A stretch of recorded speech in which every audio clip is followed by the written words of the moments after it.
இன்னைக்கும் நம்ம தியானிக்க போகிறோம். போன வாரம் நம்ம தியானிச்சோம். பரிசுத்த பவுலடிகளார் தீமோத்தேயுவுக்கு சொன்ன அறிவுரையில இருந்து பார்த்தோம். 1 தீமோத்தேயு 6ஆம் அதிகாரம் 3 இருந்து 12 வரை வாசிக்கும் போது 3 காரியத்தை அவர் முக்கியத்துவப்படுத்துறார் அப்படின்னு பார்த்தோம். முதல் காரியம் விலகி ஓட சொல்றார். இரண்டாவது காரியம் அதை பின்பற்ற அல்லது தேட சொல்கிறார், நாட சொல்கிறார். மூன்றாவது காரியம் போர் செய்ய சொல்கிறார் என்று 3 காரியங்களை பார்த்தோம். அதுல போன வாரத்துல விலகி ஓட சொன்ன காரியங்கள் அப்படின்னு பார்த்தோம். அது 2 காரியத்தை அவர் விலகி ஓட சொன்னார். முதல் காரியம் மாறுபாடான உபதேசங்களுக்கு விலகி ஓடுங்கள் அப்படின்னாரு. மாறுபாடான உபதேசம் ஆண்டவர் நம்ம கற்றுக் கொடுத்திருக்கிற வேத வசனத்திலிருந்து, ஆண்டவர் நம்ம கொடுத்திருக்கிற இந்த 66 புத்தகங்களிலிருந்து விலகி போதிக்கிறவர்கள், மாற்றி போதிக்கிறவர்களை விட்டு விலகி ஓடுங்கள் அப்படின்னாரு. அவங்க எதுக்காக மாற்றி போதிக்கிறாங்க அப்படின்னு விளக்கமாய் அவர் சொல்கிறார். அவங்க சுயலாபத்துக்காக, நம்முடைய விசுவாசத்தை நம்மளை விளக்குவதற்காக அவங்க சில தந்திரங்கள்லாம் செய்யறாங்க அப்படின்னு பல காரியங்களை நம்ம போன வாரம் தியானிச்சோம். நம்ம மாற்று உபதேசங்களுக்கு நீங்களும் நானும் விலகி ஓடணும். மனுஷரை வஞ்சிப்பதற்காக அல்லது அவங்க காசுக்காக, பேருக்காக, புகழுக்காக அநேக கஷ்டங்களை தவறாய் போதிக்கிறார்கள். இயேசு ஆண்டவரையே இல்லைன்னு போதிக்கிறவங்க இருக்காங்க, ஆண்டவரையே குறைச்சு பேசுறவங்க இருக்காங்க, ஆண்டவர் எனக்கு அதிகம் தெரியும் பேசுறவங்க தான் இருக்காங்க. சோ அப்படிப்பட்ட மாற்று உபதேசங்களை விட்டு விலகி போடுங்கள் முதலாவது எச்சரிக்கை கொடுக்கிறார். இரண்டாவது எச்சரிக்கை என்ன சொல்றார்? இச்சை உள்ளவர்களுக்கு விலகி ஓடுங்கள் அப்படிங்கிறார். பணம் உள்ளவங்களுக்கு விலகி ஓடுங்கன்னு சொல்லல, பணக்காரங்களுக்கு விலகி ஓடுங்கன்னு சொல்லல, சம்பாதிக்கிறவங்களுக்கு விலகி ஓடுங்கன்னு சொல்லல, சேர்த்து வைக்கிறவங்களுக்கு விலகி ஓடுங்கன்னு சொல்லல. அதெல்லாம் நமக்கு தேவை. ஆனால் பண இச்சைக்கு விலகி ஓடுங்கிறார். பண இச்சை அப்படிங்கிறது எவ்வளவு பணம் இருந்தாலும் பத்தாதுன்னு திரும்ப திரும்ப எப்படியாவது சம்பாதிக்கணும். ஏன் அவங்களுக்கு விலக சொல்றாருன்னா, அவன் நம்மளையே பணத்துக்காக இருந்தாலும் செஞ்சிருவான், நம்மளையே கூட கவுத்திடுவாங்க. அதெல்லாம் சொல்றாரு, பண இச்சை உள்ளவங்களுக்கு விலகி ஓடுங்கள் அப்படின்னு ஒரு கண்டிஷனை சொல்றாரு. பண இச்சைக்கு விலகணுமா? இந்த பண இச்சைக்கு விலகி ஓடணும்னா ஆபத்து வரும்னு அவர் போதிக்கிறார். சரியா? அது நம்ம கவனமா இருக்கணும். சோ பண இச்சைக்கு 2 காரியங்களை தீமோத்தேயுவுக்கு எழுதும்போது 6ஆம் அதிகாரத்திலே அவர் தெளிவாய் சொல்கிறார். முதல் காரியம் பண இச்சைக்கு மாற்று உபதேசங்களுக்கு விலகி ஓடணும். இரண்டாவது காரியம் பண இச்சைகளுக்கு விலகி ஓடணும். 2 காரியங்களை சொல்கிறார். அதுக்கு அடுத்து அவர் எதை பின்பற்ற வேண்டும் என்று சொல்கிறார். அதே 1 தீமோத்தேயு 6ஆம் அதிகாரத்துல 11வது வசனத்தை வாசிக்கும் போது அதுல அவர் சொல்கிறார், நீயோ தேவனுடைய மனுஷனே இவைகளை விட்டோடி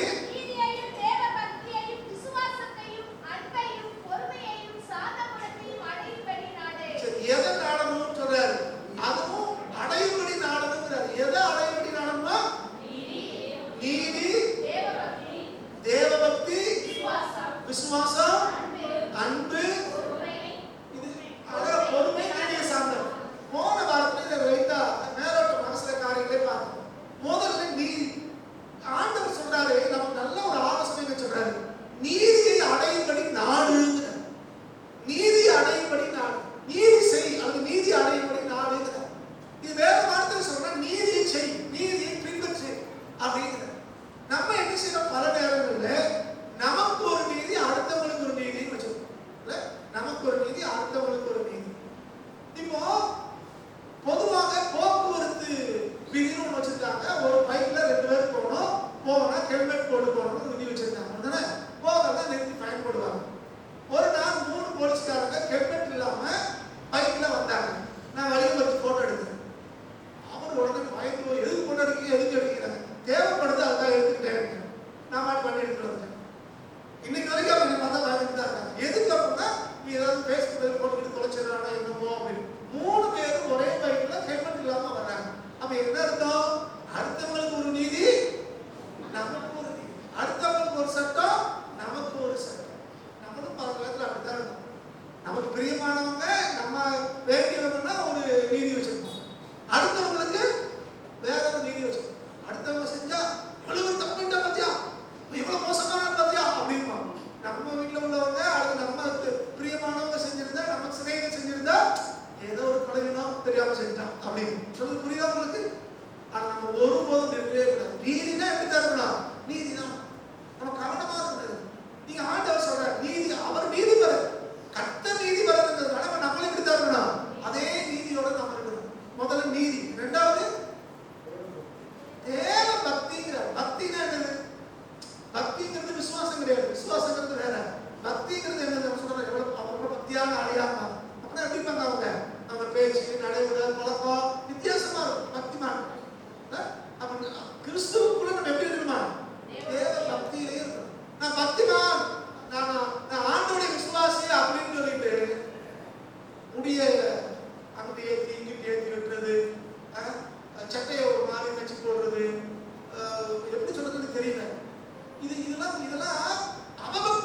அடையாளம். அதை விட பேசுறது, கரங்களோட பேசுறது, எல்லாம் ஒழுங்கினத்தையும் செய்யறது. ஆனா நான் யாரு? நான் கிறிஸ்தவ அப்படிங்கிறது அப்படி கூட நம்மளை பார்த்தா என்ன தெரியணும்? இவ்வளவு பக்தி பக்தி உள்ளவர்கள் அவங்க பேச்சு செய்க நட எல்லாருக்கும் வித்தியாசம் இருக்குன்னா அது பக்தி. ரொம்ப ரொம்ப வழக்கமா பேசுறதுக்கு நேரம் இல்லை. பக்திமான்களுக்கும் விசுவாசிக்கும் வித்தியாசம் இருக்குது. பக்திமான்கள் எல்லா மார்க்கத்திலையும் இருக்காங்க. பக்திமான்கள் அவங்க ரொம்ப பவியமா இருப்பாங்க, சன்மார்க்கமா இருக்கிறது நினைப்பாங்க, நீதி செய்யறது நினைப்பாங்க, அவங்க பக்திமான்கள். ஸோ இது பக்தி பக்தி வேணுங்கிற அப்ப ஆண்டவர் பக்தியை எதிர்பார்க்கிறார். பக்திக்கு நல்ல ஒரு அடையாளம் கிறிஸ்தவத்துல ஆர்சி சர்ச். நீங்க ஆர்சி சர்ச்சில் போய் பாருங்க, எப்படி பண்ணாங்க சேசு இருப்பாங்க இல்ல, அப்புறம் மாதாமா அப்படிம்பாங்க, ஒரு பயபக்தியோட இருப்பாங்க. அவங்களுக்கு திரும்ப மாட்டாங்க. ஒரு பக்தி நம்ம எப்படி உள்ள உட்கார்ந்து செல்போனே பேசுவோம். நம்ம படிக்கணும், கால் மேல காலை போட்டு உட்காரணும், பிள்ளைகளை கூட்டு விளையாடிட்டு இருக்கோம். இதுக்கு பேர் பக்தியா? இது பேர் அவபக்தின்னு மரியாதை குறைவுன்னு. அவங்க கிட்ட ஆண்டவர் இல்லை, அவங்க ரட்சிக்கப்படல, ஆனாலும் அவங்க என்ன இருக்குது? பக்தி. இங்க பக்தி வேணுமா வேண்டாமா? பக்தியும் வேணுங்கிற. அப்ப ஆலயத்திலேயோ ஜெபத்திலேயோ நம்ம எப்படி இருக்கணும்? பக்தியா பயபக்தி கர்த்தர் நமக்குள்ள இருக்கா அப்படின்னு. கர்த்தர் அந்த பயபக்தி இருந்துச்சுன்னா நம்ம நடந்த பேச்சுவார்த்தைனா எப்படி இருக்குன்னு பார்க்கணும். சரி, ரைட். அடுத்து விசுவாசம். இன்னைக்கு பிரச்சனையே என்னன்னா இந்த விசுவாசத்தை குலைக்கிறது. நம்ம ஒரு காரியத்துக்காக ஜெபம் பண்றோம், காத்திருக்கிறோம், எதிர்பார்க்கிறோம். இது நடக்காதப்ப ஒரு கேள்வி நமக்குள்ள உண்டாகும். நான் ஜெபம் பண்ணனே ஏன் நடக்கல, நான் விசுவாசிச்சனே ஏன் நடக்கல அப்படின்னு யோசிக்கிறோம் ஒரு பக்கம். இன்னொரு சைடு பார்த்தோம்னா மற்றவங்க சொல்லுவாங்க, நீ ஆண்டவர் போனைய நடந்தது பாத்தியா, நடக்கிறத பாத்தியா, அல்லது அது கிடைக்க இது கிடைக்க நீ ஏதாவது ஆண்டவர் செஞ்சாரா, ஒரு கேள்விகள் எழுப்புறாங்க. அப்ப நம்ம விரும்புற காரியம் எதிர்பார்க்கிற காரியம் நடக்கலங்கும் போது ஒண்ணு நம்ம சோர்வு போறோம், அல்லது அடுத்தவங்க நம்ம சொல்றாங்க, இதனால விசுவாசம் குறைச்சல் உண்டாங்க. ஆனால் இங்க தீமோத்தேயுக்கு பவுல் சொல்லும்போது தெளிவா சொல்றாரு, உனக்கு விசுவாசம் ரொம்ப முக்கியம். விசுவாசம் ரொம்ப அதை உனக்கு வேணுங்கிற. நீங்க பாத்தீங்கன்னா இதுல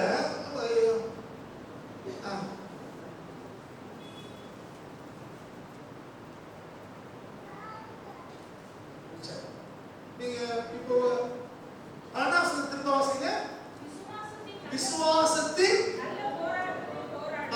இங்க அதே விசுவாசம் வருது. விசுவாசத்துக்காக என்ன செய்யணுமா? இங்க லிஸ்ட்ல என்ன பண்றாரு? நீ அடைய விரும்புறது எந்த அடைய விரும்பணும்? அது என்ன நம்ம தெளிவா பார்ப்போமா? வேற என்ன பண்ண சொல்றேன், இன்னைக்கு பிரச்சனையே என்னன்னா நம்ம விசுவாசத்தை குறைக்கிறது, ஆண்டவர் மேல இருக்கிற நம்பிக்கையை குறைக்கிறதா, வேத வசனத்து மேல இருக்கிற பிரியத்தை குறைக்கிறதா. இதுக்கு தான் பிசாசு எல்லா வேலையும் செஞ்சுட்டு இருக்கான். ஆனா யூதாவை எழுதும்போது, யூதாவை பொதுவான நிறுவனத்தை எழுதும்போது 3ஆம் வசனத்தில் சொல்றாரு, பொதுவான ரட்சிப்பு குறித்து உங்களுக்கு எழுத நான் கருத்துள்ளவனாக இருப்பேன். பரிசுத்தவான்களுக்கு ஒரு விஷயம் ஒப்பு கொடுக்கப்பட்ட விசுவாசத்துக்காக தைரியமாய் போராட வேண்டும் என்று எழுதி உணர்த்துவது எனக்கு அவசியமாய் கருதுகிறேன். இது என்ன நினைச்சாரா? இல்ல ரட்சிப்பு பண்ணணும், பாவம் மன்னிக்கப்படணும், ஒழுங்கா இருக்கணும் அப்படின்னு ரட்சிப்பு குறித்து எழுத நினைச்சாரா? அப்படி எழுத நினைச்சவரு அதை விட மேல ஒண்ணு அவசியமா தெரியுதா? அது என்னன்னா, நமக்கு ஆண்டவர் கொடுத்திருக்கிற விசுவாசத்துக்காக தைரியமாய் போராடணுங்கிற. விசுவாசத்துக்காக என்ன செய்யணும்? போராடணும். இப்ப பிரச்சனையே அதுதான். நம்ம விசுவாசத்தை விட்டு விலகுறதுக்கு தான் பிசாசு எல்லா வேலைகளையும் செய்யறான். அப்ப நீங்களும் நானும் அந்த விசுவாசத்துக்கு மாறான காரியங்களை ஒருபோதும் செய்கிறாம அந்த விசுவாசத்தை பற்றிக்கொள்ள வேண்டிய காரியங்களை செய்யணும். விசுவாசத்தை பற்றிக்கொள்ள. இன்னைக்கு அவன் நோக்கம் என்ன? பிசாசு நோக்கம் என்ன? கர்த்தர் மேல நம்ம வச்சிருக்கிற நம்பிக்கை விட்டு உங்களை என்னையோ கர்த்தர் என்ன சொல்றார்? விசுவாசத்தை நிலைச்சிருக்க. விசுவாசத்தை நிலைச்சு வேதத்துல வாசிக்கிறோம், விசுவாசிக்கிறவனுக்கு எல்லாம் உன் விசுவாசத்தின்படி உனக்கு ஆகிறது. விசுவாசிக்கிறவன் நான் செய்யறது செய்வான், அதை விட மேலானதும் செய்வான். விசுவாசம் வந்து அடிக்கவே போறாது. அப்ப நமக்கு தேவை விசுவாசம். விசுவாசம் முதல்ல என்ன? நம்புகிறதுல உறுதியும்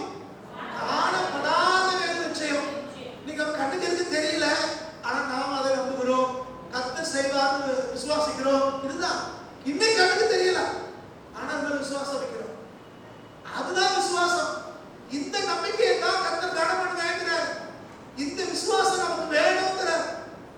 அப்ப இந்த விசுவாசம் வேணும்னா அவிசுவாசத்தை விட்டு வெளியே வரணும், அவநம்பிக்கையை விட்டு வெளியே வரணும். டிஸ்கரேஜ் பண்றவங்க சொல்ற வார்த்தையை கேட்டு சோர்ந்து போகிற வார்த்தையை கேட்கிறோமே அதை கேட்டு வெளியே வரணும். டாக்டர் ஹாஸ்பிட்டல்ல யாராவது சிக்கலை அட்மிட் பண்ணியிருந்தா பார்க்க போனவங்கள கண்டிஷன் போடுவாங்க, போயிட்டு உடனே வந்துருங்க, கூட்டமா வந்தாதீங்க, அடியில் நிற்காதீங்க, எல்லாம் சொல்றாங்க. பார்த்துருக்கீங்களா? எதுக்கு? நமக்கு அவங்க சென்னையா? எதுக்கு சொல்றாங்க? ஒருத்தங்க அந்த வியாதியில படுத்திருப்பாங்க, நம்மளால இங்க அம்மாவா ஐயாவோ பார்க்கவா, அக்கா மாதிரி அந்த மாதிரி பார்த்து போய் பார்த்துட்டு ஐயோ உனக்கு இந்த வியாதியா வந்துருக்கீங்க, எடுத்தவனே முத கேள்வி இருந்தா இப்படி சொன்னாங்களே அப்படின்னா சொல்லிட்டு அடுத்த வார்த்தை இப்படி கண்ணை கசக்கிட்டு எங்க பக்கத்து வீட்டை ஒருத்தர் இப்படிதான் வந்துச்சு செத்தே போனா அப்படின்னா அவன் சொல்றது நம்மளால பாதி பேர் பார்த்துருக்கீங்களா? இதுதான் டாக்டர் சொல்லுவாங்க, உள்ள விடாதீங்க, உள்ள விடாதீங்க. பேசுற பேச்சிலே என்ன செஞ்சுருவாங்க? நாங்க நம்ம இருந்து அறவர விசுவாசம். ஆனா இன்னும் கொஞ்சம் பேர் முரட்டுத்தனமா பேசுறாங்க. விசுவாசங்கிற பேர்ல என்ன சொல்றது, மூட நம்பிக்கை ஏதாச்சும் வந்துடும். இந்த மாத்திரம் வந்து இருக்கு, தூக்கி போடுங்க, வீடு கிளம்புங்க அப்படின்ட்டு. ஒருத்தர் அப்படிதான் கேன்சர் பேஷண்ட் ஹாஸ்பிட்டல் இருக்கிறவங்க ஒருத்தர் போய் நம்மளால ஒருத்தர் ஜோ பண்ணி கத்த சொல்லிட்டாரு, வீட்டுக்கு போட்டாங்க, வீட்டுக்கு வந்து 3 நாள் செத்தே வரும். இது முரட்டுத்தனம். முரட்டுத்தனம் மூட நம்பிக்கை. ஐயா எடுக்க வேண்டிய வைத்தியத்தை எடுக்கணும், தவறான காரியங்களுக்குள்ள போயிடக்கூடாது. அப்ப நமக்கு என்ன தேவை? விசுவாசம் தேவை. ஆனா அதே நேரத்துல அதைரியப்படுத்துகிற அவிசுவாசம் உள்ள காரியங்களை கேட்கக்கூடாது. அவசரம் மாசம் ஒரு சம்பவம் சொன்னார். ஒரு இடத்துல அவருக்கு முன்னாடி இன்னொரு ஐயா பேசியிருக்காரு, அவரு நல்ல சிநேகிதர் ஐயா பேசியிருக்காரு. பேசி முடிச்சு சொன்னாரா, இப்போ நான் சொல்றேன், விசுவாசத்தை சொல்றேன், என்னென்ன மாத்திரம் மருந்து வச்சுக்கோ எல்லாம் இப்பயே வெளியே போடு அப்படின்னா. அது என்ன மலைநாட்டில் வச்சு கூட்டம் நடக்குது, தூக்கி போட்டு இருக்காரு, எல்லாம் தூக்கி போட்டாங்க. அடுத்து இவர் போனாரா, இவர் சொன்னாரா, இது மலைநாடு, இங்க மெடிக்கல் கிடையாது, பஸ் வசதி கிடையாது, ஒண்ணும் கிடையாது, தலைவலி மாத்திரை தூக்கி போட்டவே பிறக்கிட்டோ. நைட்டு தலைவலி வருது, எனக்கு மாத்திரை வேணும்னு கேட்டா மெடிக்கல் கிடையாது, ஆஸ்பத்திரி கிடையாது. பார்த்து இப்போ சுகர் பேஷண்ட் ஒரு நைட்டில் சுகர் இறங்கிச்சுன்னா தூக்கிட்டு அலைய முடியாது, 3 நாள் ஒன்றும் செய்ய முடியாது, பிறக்கிட்டோ அப்படின்னா அந்தாலும் சொல்லிட்டு அந்தாலும் காலையில் வீட்டுக்கு போயிடுவாரு. நீ தான் இங்க மலைநாட்டில் 2 நாள் இருக்க போற, பிறக்கப்பட்டவே எடுத்துக்கோ, சோ பண்ணி கத்த சோதருவார், அது நம்பிக்கை. அதுக்காக கொண்டு வந்து மாத்திரை தூக்கிக்க ஓடையில பண்ணிட்டு நாளைக்கு மாத்திரை விடாத கஷ்டப்படாத கூட்டத்துக்கு வந்து இப்படி ஆயிடுச்சுன்னு சொல்லக்கூடாது அப்படின்ட்டாங்க. உடனே அவங்களுக்கு முத வருஷங்க சொன்னாரா, நாங்கள் போன பிறகு சொல்லியிருக்கலாம், என்னை வச்சுக்கிட்டு கேவலப்பட்டுட்டாரு அவரு. புரியுதா சொல்ற பாயிண்ட்? புரியுதா? விசுவாசம் நமக்கு தேவை, மூட நம்பிக்கை கூடாது. வேத வசனம் தெளிவாக உங்களுக்கு எனக்கு போதிக்குது, பிணியாளிக்கு வைத்தியம் தேவை இல்லாமல். அப்புறம் என்ன அர்த்தம்?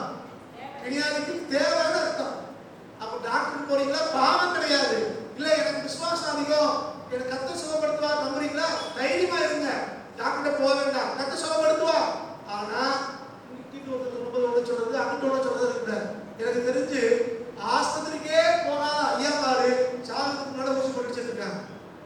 ஆஸ்பத்திரிக்கே போனதில்லை, கடைசி நேரத்தில் சாகத்துக்கு முன்னாடி நினைக்கிறது. அது முதல்ல ஆஸ்பத்திரி போயிருக்கலாம் தான், கூட 10 வருஷம் போயிடும் இருக்கலாமே. புரியுதா நான் சொல்ற வார்த்தைக்கு? யாருமே குறை சொல்லல, புரிந்து கொள்ளுங்க, நிதானிக்க தெரியணும். ஆஸ்பத்திரிக்கு போகல, தேவி சுத்தமா நம்பிக்கை இருக்கா, அப்படியே இருங்க, கத்த தேவி சுத்தம் கொடுப்பாரு. அதை கடைசி வரைக்கும் நம்ம கை கொள்வோம். தேவனால முடியாதுன்னு ஒண்ணுமே இல்லை. எத்தனையோ ஒரு வியாதிகள் சோகமா கிடையா நமக்கு செய்வாரு. ஆனா அதே நேரத்துல மருத்துவம் பார்ப்பது தவறு அல்ல, அதையும் புரிந்து கொள்ள வேண்டும். பிணியாளிக்கு வைத்தியம் தேவைன்னா தேவை, சரியா? சரி, ஓகே. அப்போ எதெல்லாம் அடையணுமா? முதல்ல நீதி, தேவபக்தி, விசுவாசம், அடுத்து அன்பு. அன்புனா என்னது? முதல்ல ரூபா கொடுத்துட்டே இருந்தா அன்பு, ரூபா கொடுக்கலன்னா அன்பு இல்லை. அப்படி இருந்தா நம்ம ஊர்கள்ல இருக்கு. யார் ரூபா கொடுக்குறாங்களோ அவங்க அன்புள்ளவர்கள், ரூபா கொடுக்கலன்னா அன்பு இல்லாத. அப்படி இல்லை. அன்புங்கிறது பணத்துல இல்லை, அன்புங்கிறது உள்ளத்துல இருந்து வெளியே வர ஒண்ணு. அன்பு எல்லாத்தையும் செய்யும், அன்பு உதவி செய்யும், அன்பு கொடுக்கும், அது வேற. ஆனா கொடுத்தா தான் அன்பு நினைச்சிடக்கூடாது. நான் சொல்ற வார்த்தை புரியுதுன்னு எனக்கு தெரியல, புரிந்து கொள்ளுங்கள். அன்புங்கிறது கொடுக்கறதுல, பணம் கொடுக்கறதுல இல்லை, அதிலும் மேலானவன்.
பைய அவங்களை பார்த்துட்டு அப்படின்னா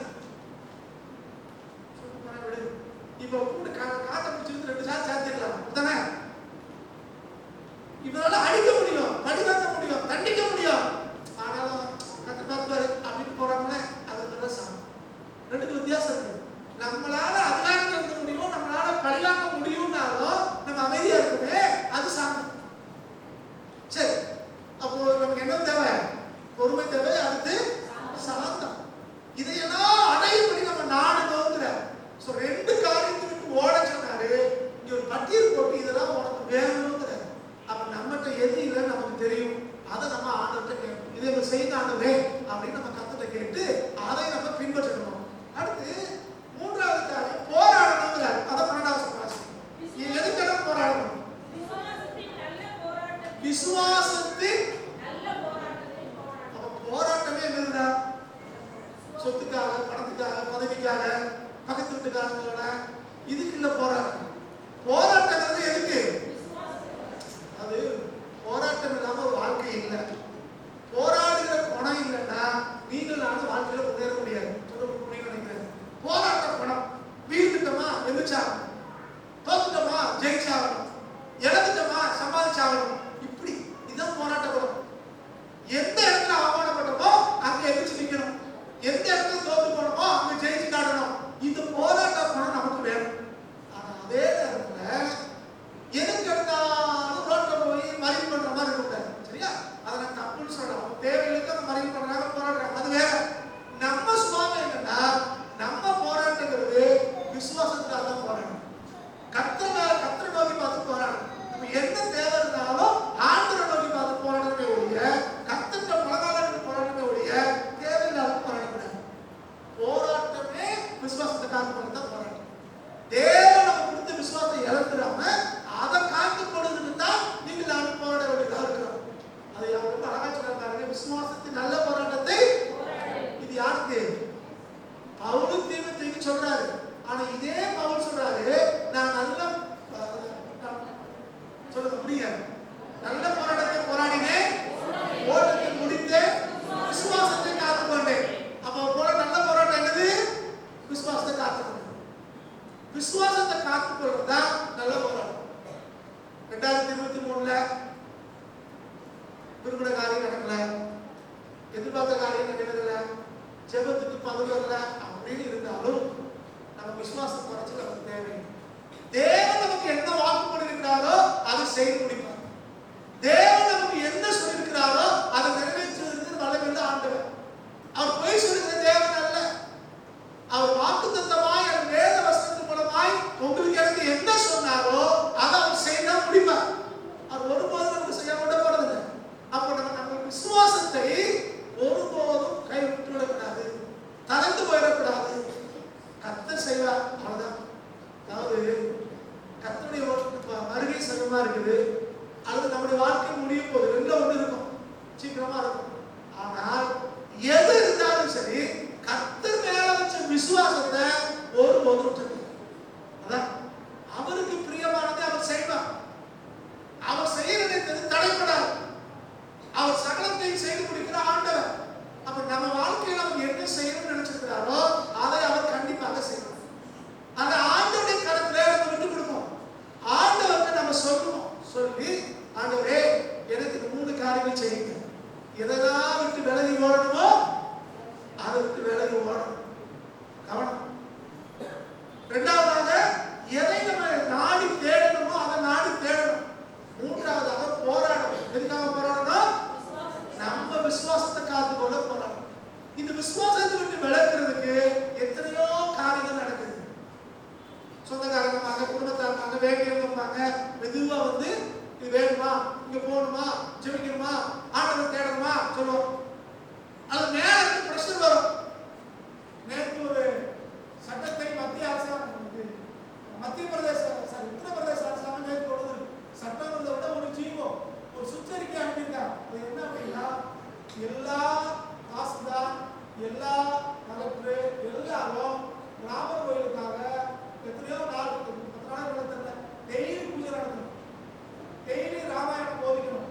அந்த கதையெல்லாம் சொல்லி, இந்த கதையெல்லாம் சொல்லி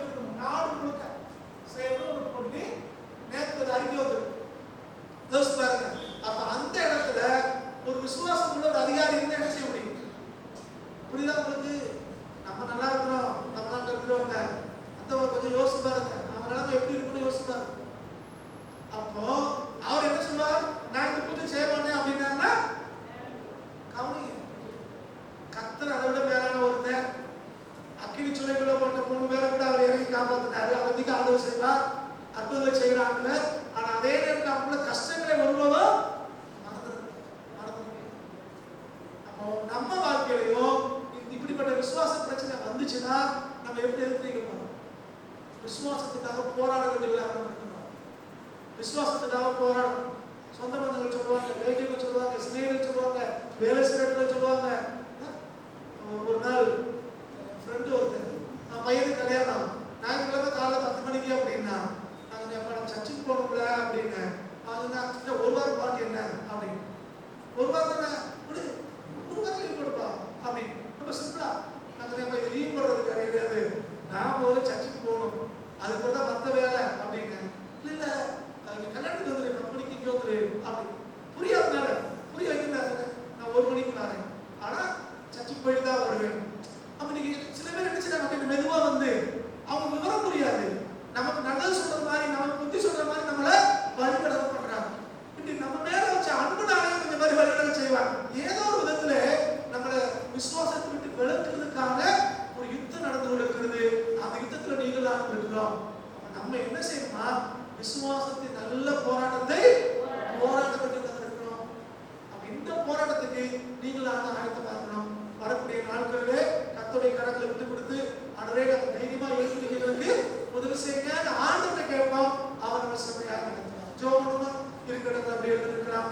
கர்த்தருடைய முகத்தை நோக்கி பார்ப்போம். 3 காரியங்களை தியானிச்சிருக்கிறோம். விலகி ஓட வேண்டிய காரியம் உண்டு, நம்ம நாடி தேட வேண்டிய காரியம் உண்டு, யுத்தம் செய்ய வேண்டிய காரியமும் உண்டு. எதுக்கெல்லாம் விலகணுமோ அதுக்கு நம்ம விலகணும். இதையெல்லாம் நாடி ஓடணுமோ அதை நாடி போய் தேடணும். எந்த இடத்துல தைரியமா யுத்தத்துக்கு ஆயத்தமாகணுமோ அந்த இடத்துல போர் பண்ண நமக்கு உருவாகணும். ஆண்டவரை கேட்போம், ஆண்டவரே இதை எங்களுக்கு செய்யணும், நாங்க இன்னும் உங்களை விலகல, உங்களை விலகல, இன்னும் உங்களத்துல சகாயங்களை பெற்றுக்கொள்ள எங்களுக்கு கிருபை செய்யுங்க. ஆண்டவரை கேட்போமா, எல்லாருக்கும் திரும்ப துணை பார்ப்போம். ஆண்டவரை சொல்லுவோம், தேங்க்யூ ஜீசஸ், தேங்க்யூ. யாராவது சத்தத்தை வைத்து ஜெபம் பண்ணலாம்.